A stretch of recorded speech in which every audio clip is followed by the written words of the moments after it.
Somber Teacup Chronicles presents Arcane Academia.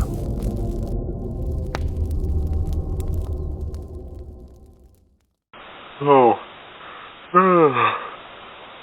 Students? Why are you here? What time is it? Crap. Where the hell did the time go? I knew I should have not taken a nap after pulling that all-nighter in the archives.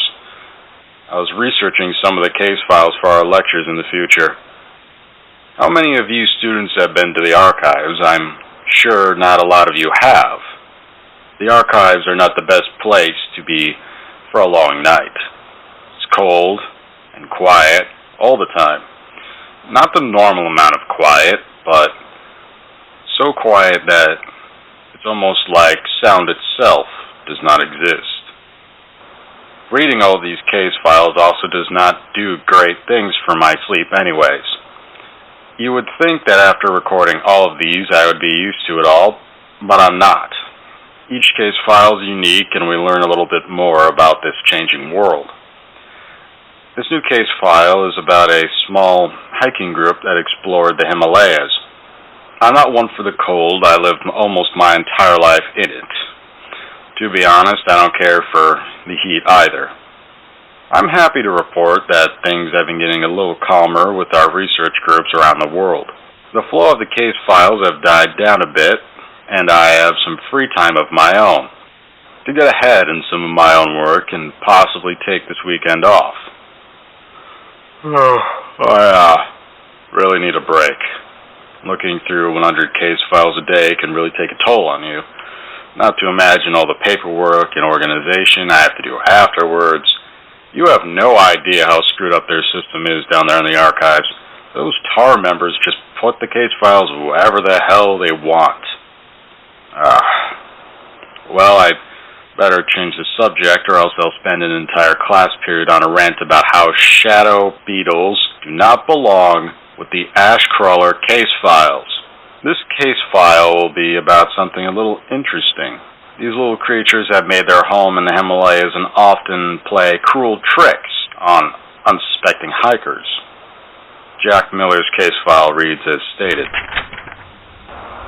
I don't remember how the topic came up, but we all started talking about things that we wanted to do before we died.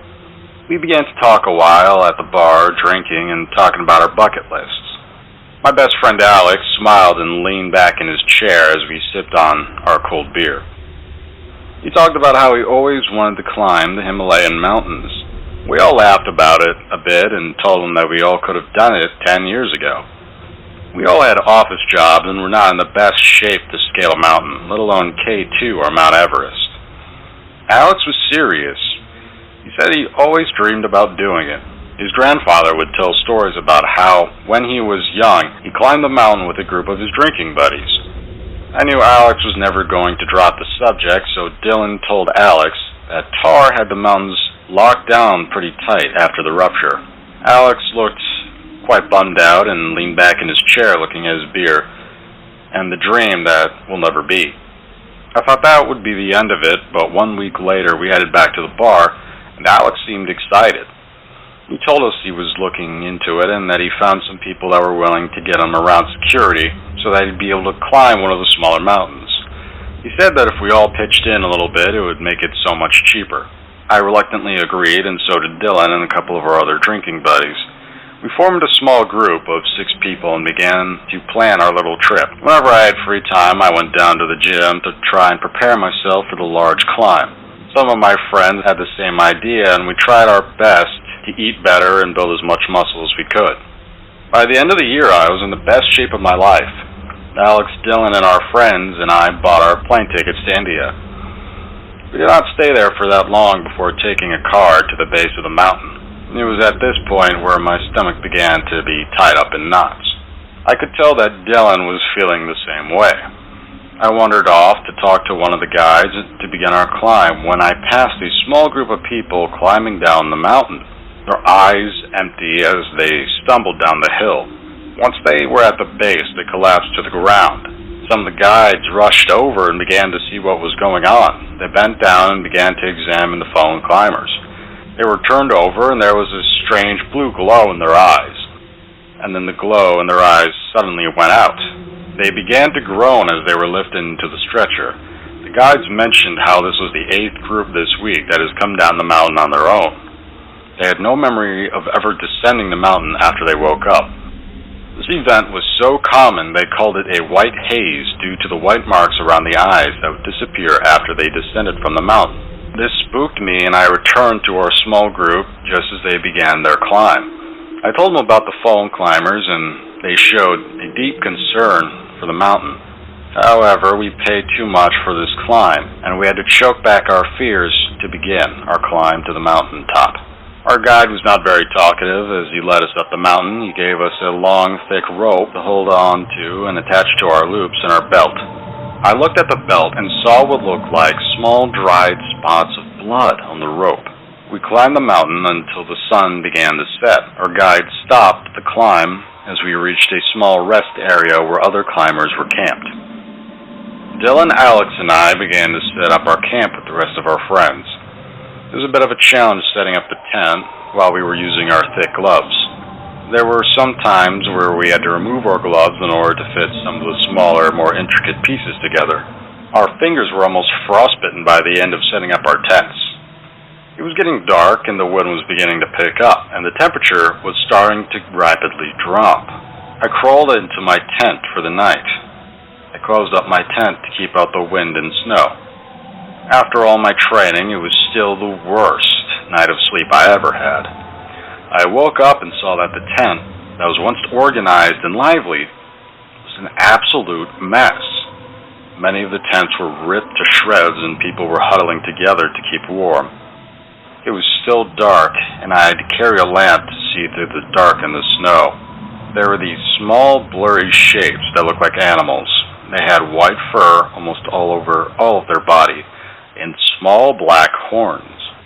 They moved so fast in the dark I was barely able to catch a glimpse of what they looked like. One of the shadowy figures stopped and stared at me.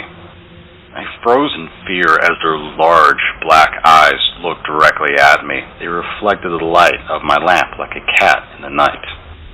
I took a step back from the creature as it began moving towards me. It stepped into the light of my lamp. The creature must have been 4 feet tall. It was clothed in some strange cloth. The cloth looked to be a patchwork of scraps that the creature found. Some of the scraps looked cleaner, and the more recent ones looked like the type of cloth that they used for our tents. I stepped back and tripped backwards, falling into the snow and dropping the lamp. The light went out, and I lost sight of the creature in the dark. I reached for the light and felt something like a snowball hit me in the face.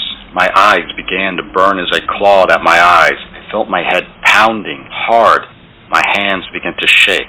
I opened up my eyes and my vision became blurry. My vision was shifting and turning. I continued to turn my head, and then my vision stopped shaking.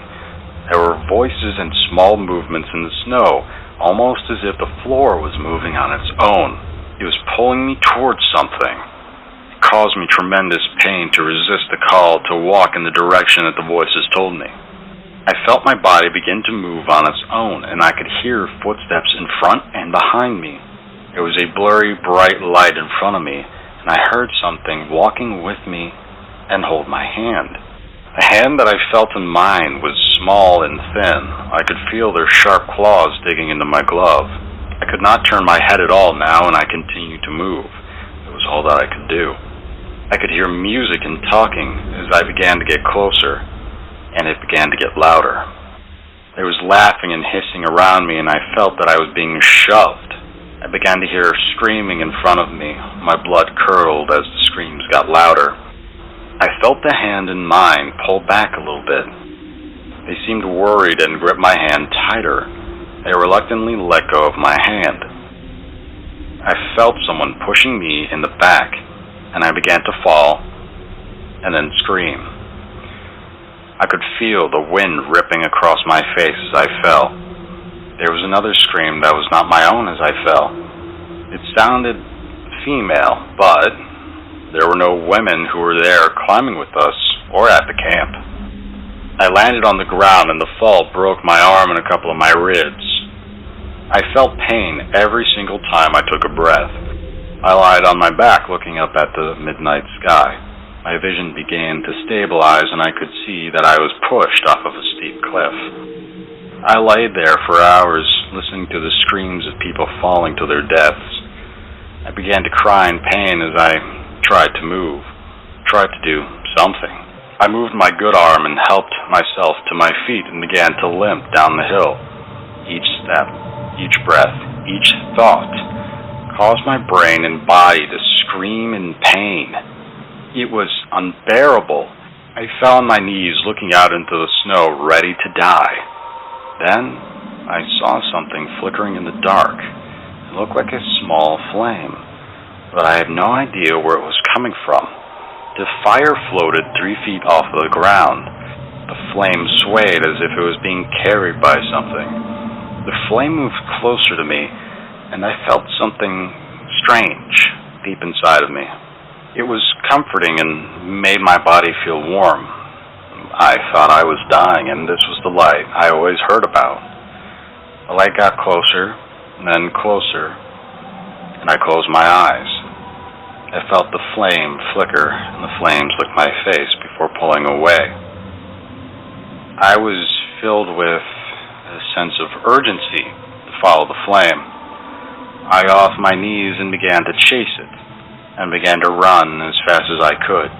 The pain in my body began to fade away as I chased the flame. I chased the flame for a long time, and I found myself at the base of the mountain.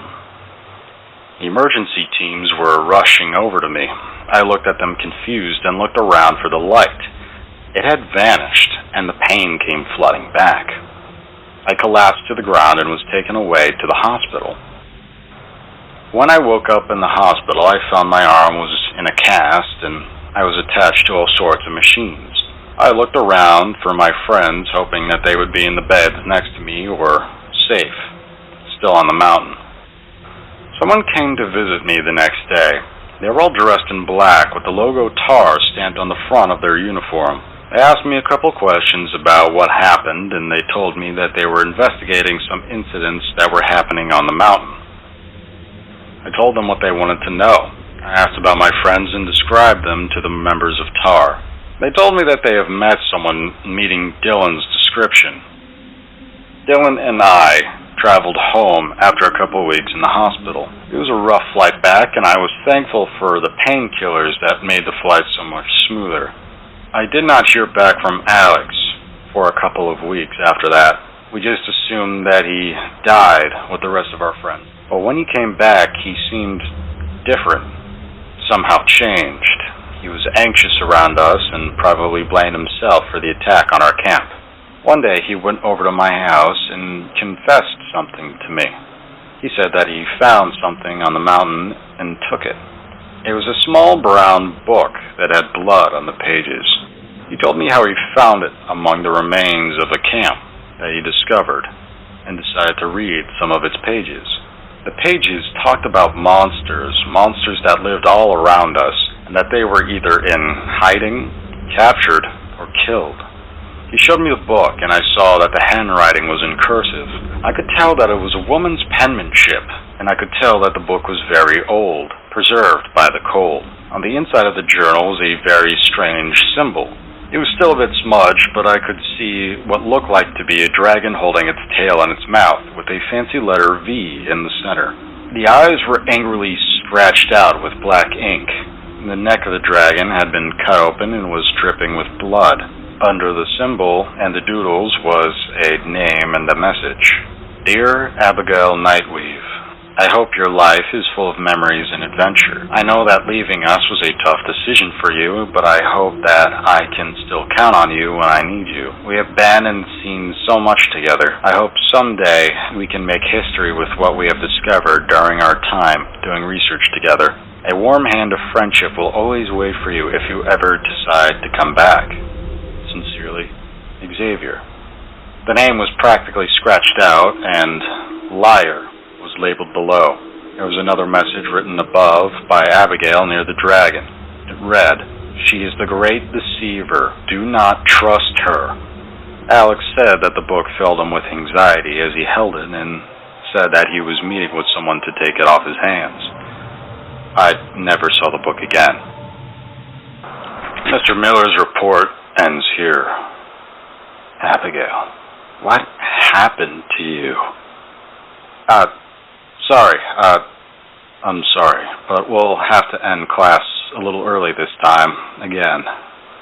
There's nothing more I want to say about the topic.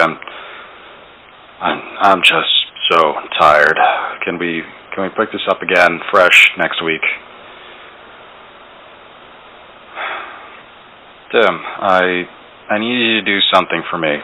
No, I just need you to meet me in the archives. I need to find something related to the Frost Imp case. Yeah, just the one about snowblindness and the notebook. There's something I need to find.